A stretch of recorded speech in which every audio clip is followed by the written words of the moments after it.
230이야 지금. 229. 근데 객관 찍어봐.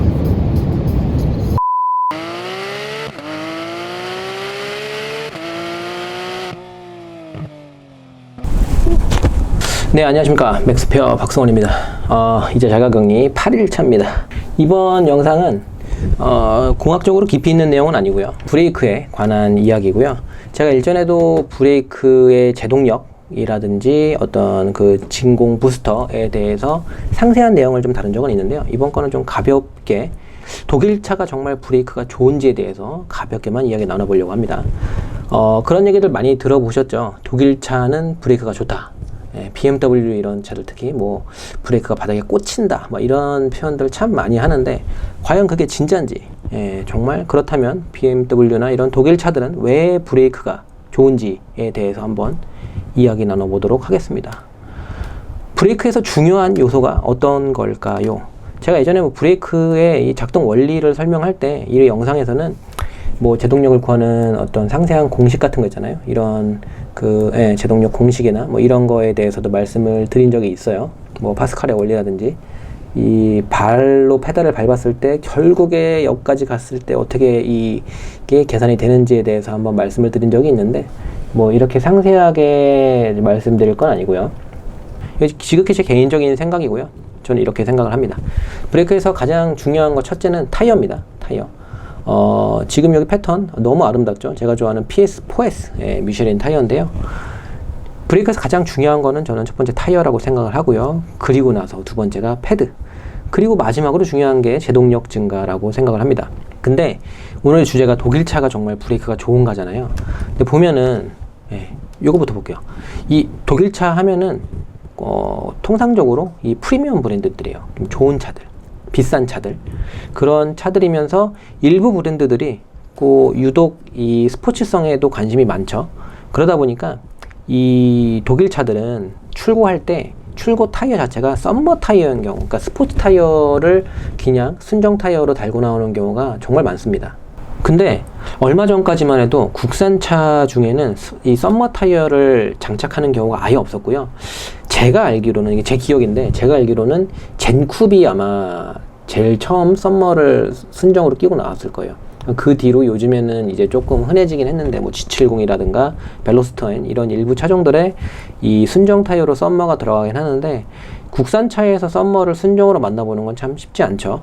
그리고 이 가장 중요한 게 타이어인데 이게 독일차는 썸머라는 거, 일단 먹고 들어갑니다. 가장 중요한 게 타이어인데 가장 중요한 걸 기본적으로 다 먹고 들어가고, 국산차는 기본적으로 이걸 다 잃고 들어가죠.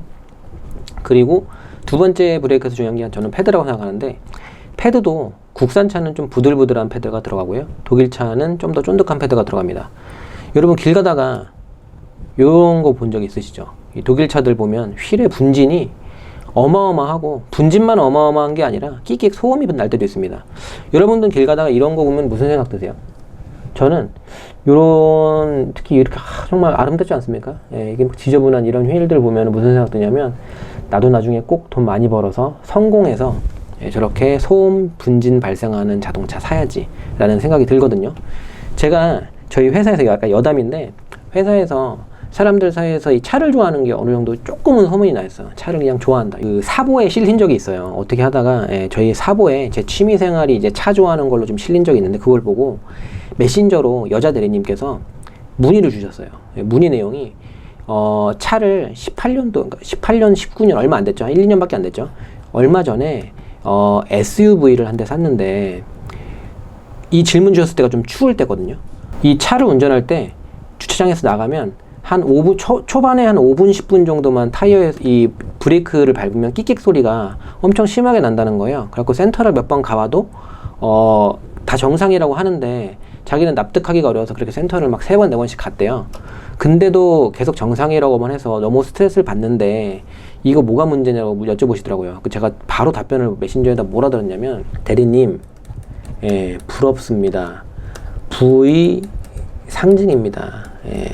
냉간시 이 소음과 분진 발생은 독일차에서만 느낄 수 있는 건데, 최근에 고급 독일 SUV를 구매하셨군요 라고 하니까 소스라치게 놀라시면서 어떻게 하셨냐고.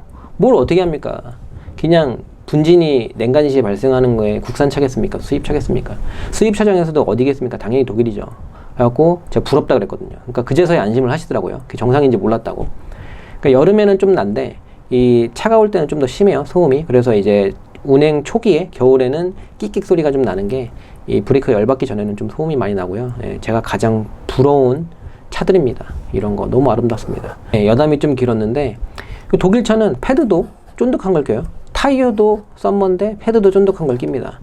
그리고 나서가 제동력인데 사실 제동력은 여기서 너무 공학적으로 들어가고 비교도 쉽지가 않기 때문에 여기서는 좀 번외로 할게요. 제동력 차이를 알려면 이걸 다 계산을 해봐야 돼요. 근데 계산이 쉽지가 않고, 그러니까 제동력 자체를 확 끌어올리는 것 자체가 그렇게 어려운 건 아닌데 제동력을 확 끌어올렸다고 해서 이런 것들이 제대로 수반되지 않으면 그 제동력의 맛을 제대로 느낄 수도 없기 때문에 오늘은 요거는 좀 번외로 할게요. 그래서 결론이 이미 났죠. 예, 독일 차는 정말 브레이크가 좋냐? 예, 좋긴 좋습니다. 제가 여러 차종을 타보니까 실제로 제동거리도 좀 쫀득하고 특히 고속에서 한 200이 넘어간 상태에서의 깊은 브레이크 밟았을 때는 기본 밸런스를 포함하여 이 제동의 맛이 훨씬 뛰어나기는 한데 그거는 팩트인 것 같고, 그러한 요인은 이러한 기본적인 차이에서 발생하는 게 크다 라는 게 결론이고요. 패드에 대해서 좀 더 살펴보면요, 패드가 뭐 이렇게 되어 있는데 구성 성분이 뭐 겹에 따라서 다양합니다. 근데 오늘은 공학적인 얘기는 아니니까 좀 제쳐두고 간단하게만 살펴보면 여기 나와 있죠. 그 일반적인 차량에는 이 패드가 금속 재질이 아닌 수지와 합성 섬유 등 그런 걸로 구성이 되어 있는데 이런 거는 제동 시 소음이 적고 가격이 저렴합니다. 근데 로우 스틸 패드라는 게 있는데 철분이 들어간 패드죠. 이 독일 차들에 들어가는 그런 로우 스틸 패드는 철이나 금속 같은 금속 성분을 이렇게 포함하게 되면 고열에서도 견디고, 그러니까 고속에서도 좀 안정적이고 이 고성능 차량에 적합하고, 근데 단점은 소음과 분진이 발생하며 단가가 비싸다. 이게 핵심입니다. 소음과 분진, 단가가 비싸다. 이런 건데 한번 살펴볼까요? 제가 예전에 국산차 리뷰할 때 그런 얘기 정말 많이 했어요. 너무 브레이크가 아쉬운 차들을 볼 때마다 저도 뭐 G70을 와이프가 운행을 하고 있지만 정말 브레이크 패드에 있어서 선택권을 좀 주면 안 되냐. 물론 현기가 못하는 게 아니라 안 하는 거잖아요. 현대기아가 못하는 건 아닙니다. 간단한 문제인데 안 하잖아요. 근데 안 하는 이유가 국산 소비자들이 이 소음과 이 분진에 너무 예민하니까 그래서 안 하는 건데, 그래서 G70이나 스팅어 출시 초기에도 이 로우 스틸 패드라고 하는 스포츠틱한 맛깔나는 패드는 수출형에만 들어가고 국내에는 안 들어가거든요. 근데 이거 현대기아가 맥스표를 보는 건지 저의 의견을 그대로 반영을 해줬어요. 요즘에는 이 G70에도 얼티밋 패키지라고 해서 선택이 가능하고요. 일반적인 그 G70에는 썸머 타이어가 PS4가 들어가는데 PS4S 아주 맛깔나는 타이어와 더불어 브렘보의 로우 스틸 패드가 장착이 됩니다. 그리고 이 G70 같은 차량뿐만 아니라 요거 이제 그랜저거든요. 제가 그랜저 시승기에서 그랜저가 너무 마시멜로처럼 말랑말랑하다, 소비자들이 다 그런 성향이니까 어쩔 수 없었겠죠 라고 말씀을 드렸는데 이거 없었거든요. 근데 요즘에 M 퍼포먼스 파츠를 그랜저에서도 선택이 가능합니다. 그래서 선택을 하면 요 브레이크 아시죠? 요즘에 그 8단 습식 DCT가 들어간 벨로스터 N에서 이 퍼포먼스 파츠로 선택할 수 있는 이 모노블록 이 브레이크가 그랜저에서도 선택이 가능하고요. 요걸 선택하면 이 모노블록 포피스톤과 더불어서 핵심이죠. 로우 스틸 패드가 들어갑니다. 그럼 어떻게 될까요? 당연히 여기도 그 사용자 설명서에 적혀 있어요. 요거 선택하면 아주 쫀득쫀득하고 맛있는 대신에 소음과 분진 난인 거 알고 계세요 라고 이제 나와 있습니다. 이런 선택권을 주는 거 저는 너무너무 좋은 것 같습니다. G70 뿐만 아니라 그랜저에서도 이런 거 선택 가능하게 해주고요. 그리고 조금 더 나아가서 브레이크에 대해 살펴보면은 이 국산차의 부품 가격들은 은혜와 축복입니다. 그랜저나 K7 차량들 같은 경우 보면 앞브레이크 패드 같은 경우에 한 5만원 정도 내외합니다. 엄청 싸죠. 아반떼는 앞브레이크 패드가 한 35,000원 정도 할 거예요. 얼마 안 합니다. 싸고요. 그럼 이게 좀 고급차로 가면 어떻게 될까? 고급차로 가봐야 G90 있죠. 잠깐만 1억이 넘어간다고 하더라도 앞브레이크 패드 가격이 이 정도밖에 하지 않습니다. 축복입니다. 정말 싸고요. 이런 이유가 꼭 싸구려 나쁜 거라기보다는 국내 소비자 성향에 맞춘 건데, 아까 전에 제가 말씀드렸던 것처럼 이 일반 패드는 가격이 조금 저렴하고 대신에 소음이 적다라는 특징을 좀 이용을 한 거죠. 대부분의 국산차는 예전도 그렇고 지금도 그렇고 다 이런 저렴하면서 성능은 좀 떨어지지만 이런 조용한 패드를 사용하고 있고요. 벨로스터에는 얼마나 하는지 볼까요? 예, 벨로스터에는 브레이크 패드가 상당히 비쌉니다. 20만원. 너무 비싸죠. 이 G90도 6만 얼마밖에 안 하는데 이렇게 비쌉니다. 디스크 가격 한번 볼게요. 디스크는 그래도 좀 착해요. 디스크는 이것도 수입차랑 비교하면 엄청 은혜와 축복인데, 일반적으로 얌전히 운행하시는 분들은 이 국산차에서 디스크 교환할 일 정말 잘 없으시죠. 차량 판매할 때까지 잘 교환 안 하시는 부품이기도 하고요. 근데 이제 수입차나 조금 스포츠카로 갈수록 이 브레이크 디스크의 교환 주기는 기하급수적으로 좀 짧아집니다. 그 이유가요, 지금 보시면 이 철분이 함유된 패드를 쓰면 이렇게 소음과 분진이 발생한다고 했잖아요. 그 패드에 이 철분이 포함된 로우 스틸 패드 같은 걸 쓰면 어쩔 수 없이 이 디스크 공격성이 좀 강해질 수밖에. 철분 같은 게 박혀있기 때문에 마찰력이 더 높고요. 마찰력이 높은 만큼 디스크에는 좀 무리가 갑니다. 이 브레이크 공식을 보면 당연한 건데요. 브레이크라는 거는 이 디스크가 돌 때 이 디스크를 캘리퍼 패드가 양쪽에서 꽉 눌러갖고 이렇게 꽉 누르죠. 꽉 눌러서 이 돌아가고 있는 디스크를 잡는 거잖아요. 그래서 운동 에너지를 열 에너지로 바꿉니다. 그래서 패드가 더 좋아지면은 당연히 마찰력이 올라가고, 마찰력이 올라가면 운동 에너지를 더 빨리 열로 바꿉니다. 다시 말해서 좋은 브레이크는 많이 뜨거워지는 브레이크가 좋은 브레이크, 제동력 좋은 브레이크라고 할 수 있겠죠. 그런 만큼 이렇게 분진이 많이 나는 독일차 같은 경우는 이 패드를 좀 거친 거, 스포츠틱한 패드를 다 사용하기 때문에 이 속에 있는 이 디스크를 좋은 걸 쓸 수밖에 없어요. 좋은 걸 쓰지 않으면 좀 재미있게 운전을 했을 때 이 열을 엄청 많이 발생시키고, 열이 많이 발생하는 건 제동력이 좋죠. 제동력이 좋고 이렇게 마음껏 누리다 보면 이게 엄청 뜨거워져요. 제동력이 좋다는 거는 당연히 디스크가 뜨거워진다는 뜻인데, 디스크가 뜨거워지면 그만큼 열 변형이 빨리 옵니다. 그 열 변형 오면은 브레이크 밟을 때 덜덜덜 떨리는데 이게 엄청 심합니다. 그래서 하나 아쉬운 거는 국산차에서 이 G70 같은 차량도 이 브렘보 패키지를 넣게 되면 브렘보 디스크가 열 변형이 금방 와요. 그래서 이 로우 스틸 패드를 쓰지 않아도 디스크 변형이 좀 잘 오는 편인데, 로우 스틸 패드를 쓰면 디스크에 대한 열 변형이 좀 더 잘 오겠죠. 근데 그렇다고 해서 이 디스크를 열에 강한 걸 쓰려면 또 가격이 많이 올라갑니다. 그래서 만약에 브레이크 튜닝을 생각하시는 분들이 있으면 제일 추천드리는 건 타이어만 업그레이드 하시고요. 패드는 그렇게 많이 추천을 드리지 않습니다. 왜냐면 패드를 교환하면 정말 매니아틱한 분들이 아니면 모르겠지만 이 소음과 진동이 상당히 많이 발생하고요. 이게 엄청 심합니다. 생각보다. 이 철분이 포함된 거기 때문에 성능은 좋지만 소음하고 분진이 정말 박살이 납니다. 그래서 제 지인은 꼈다 하루 만에 빼는 경우도 있었어요. 그래서 이 패드는 그렇게 추천은 드리진 않고요. 만약에 패드를 하려면 이것만 바꾸면 되겠지만, 이거 바꾸면 아까 방금 말씀드린 대로 디스크에 대한 공격성이 강해져서 이 디스크를 세트로 바꿔줘야 돼요. 그렇지 않으면 얼마 못 가서 열 변형이 온다는 거. 그러면 번외로 요거 제가 그 BMW 드라이빙 센터 가서 찍은 건데 멋있죠? 요거 브레이크가 BMW M에 들어가는 브레이크인데요. 카본 세라믹입니다. 카본 세라믹. 딱 보시면은 카본 세라믹은 이 디스크가 달라요. 카본 세라믹이 디스크를 말하는 건데요. 디스크를 보면 디스크가 요렇게 막 금가 있죠. 금가 있는데 이게 카본 세라믹은 원래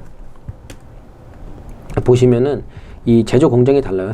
이 어떤 특수 소재들을 가루를 막 뭉쳐서 만들고 그렇게 하거든요. 그래서 이게 되게 고가의 브레이크입니다. 요거 정확히는 모르겠는데 이런 거 만약에 BMW 출고하고 나서 요 순정을 만약에 사다가 낀다고 하면 이 캘리퍼 안에 브레이크 패드 있겠죠. 패드랑 디스크랑 세트로 앞에 두 짝 하면은 1000만원 넘어갈 거예요. 이 디스크만 해도 몇백만원 할걸요, 한 짝에. 이거 만약에 디스크 양쪽만 해도 어마어마할 거예요. 그리고 포르쉐 그 PC10 있잖아요. 포르쉐 세라믹 브레이크, 이거 또 옵션 체크하면은 옵션 가격이 1500만원인가요? 정도 하죠. 그래서 이 카본 세라믹은 상당히 고가의 브레이크입니다. 제가 이걸 왜 보여드리냐면 이렇게 생긴 게 이제 일반 스틸, 잘 아시죠? 그냥 쇳대기가 있고 이런 카본 세라믹도 있는데, 이 디스크는 언제 교체하냐? 디스크는요, 보시면은 모든 디스크 국산차도 똑같아요. 여기에 있어요. 미니멈 두께 28.4mm 해서 그 28.4mm가 되면 요 이하로 되면은 디스크가 이제 충분히 얇아진 거잖아요. 이게 이제 양쪽에서 패드가 잡고 하면은 점점점 마모되다가 요 두께가 여기에 적혀 있는 숫자보다 그 임계치 이하로 내려가면 교체를 해라, 이런 거고요. 좀 특이한 게 카본 세라믹이죠. 금가 있는 거 보면은 카본 세라믹 같은 경우는 두께가 아니라 무게로 표시되는 경우도 있어요. 최소 무게죠. 카본 세라믹은 이거를 그 디스크를 빼서 무게 달아보고 요거 이하로 떨어지면은 이제 충분히 얇아진 거니까 교체를 해라 이런 거고, 엄청 비싼 만큼 이론상으로는데요, 제조사에서 발표하기로는 요 카본 세라믹 같은 경우는 이 교환 주기가 엄청 길어요. 뭐 몇 천만 원씩 하는 대신에 엄청 깁니다. 얘기가 옆으로도 좀 새기도 했는데요. 좀 간단하게 그냥 브레이크에 대해서 썰 한번 풀어봤고요. 독일차는 기본적으로 썸머 타이어를 끼고 거칠거칠한 패드를 끼고 있어서 제동력이 좀 좋을 수밖에 없다. 그럼 독일차는 왜 이런 걸 굳이 이렇게 썸머 타이어를 끼고 이렇게 쫀득쫀득하고 비싸고 대신에 좀 소음 분진이 있는 거를 감수하면서까지 낄까요? 그 이유는 지금 제가 독일 아우토반에서 찍어온 영상을 보시면 한 번에 이해가 되실 거예요. 아우토반의 속도 무제한 구간. 야, 다 빨라 모든 차들이. 아니, 이렇게 대놓고 200을 넘기는 게 원래 그랬지만 우리 이거 하려고 온 거잖아 여기. 그래, 이거 하려고 온 거지. 지금 근데 2차선에 있는 차가 안 가까워져. 나 2차 나 2차로 빠져야 돼 그러면. 앞에 차 뭐야? A4 폭스바겐 아니야? 폭스바겐 티구안 같은 거 아니야? 오빠야? 나 230이야 지금. 229. 어떻게 객산 주고 가.